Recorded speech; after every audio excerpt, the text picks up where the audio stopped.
आथिखालाव जि COVID-19 बेनि जि गाग्लोबनाय गोसारलानाया बारानिफ्राय बारा जागासिनो दङ। अलरेडि 500खौ बारनानै 600नि नखराव दंसै। दा जोबोद गिलु-बालुयै बांगासिनो दङ आरो बाहेरनिफ्राय आसामनि बाहेरनिफ्राय जायफोर खामानि मावनो थांनाय मानसिफोर दिनै फैगासिनो दङ।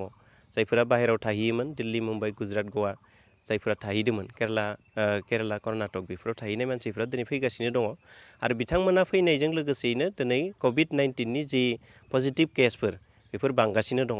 दा बेनिखायनो नैबे बुब्लियाव साफ्रोमबो बर' रायजो राजाफ्रा सांग्रां थानाया जथेस्थ' गोनांथि जानानै फैबाय। बयबो जाहाथे गावखौनो न'आव लाखिनानै न'आव थानानै जाहाथे गावनि जिउखौ सेफ लाखियो, न'खरनि साफ्रोमखौबो जाहाथे सेफ लाखियो बियो बयनिबो बिबान।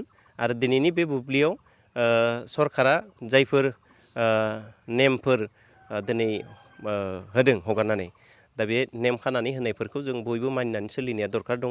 जोङो बाहेरायाव जानला मानला खामानि गैया समाव जाहाथे बाहेरायाव थांलाबाया आरो जेसेबां हायो सेनिटाइजारखौ इउज खालामनांगोन, लोगोसेयैनो मास्क गानथारनांगोन, ससियेल डिस्टेन्सिंखौ मेनटेन खालामनांगोन।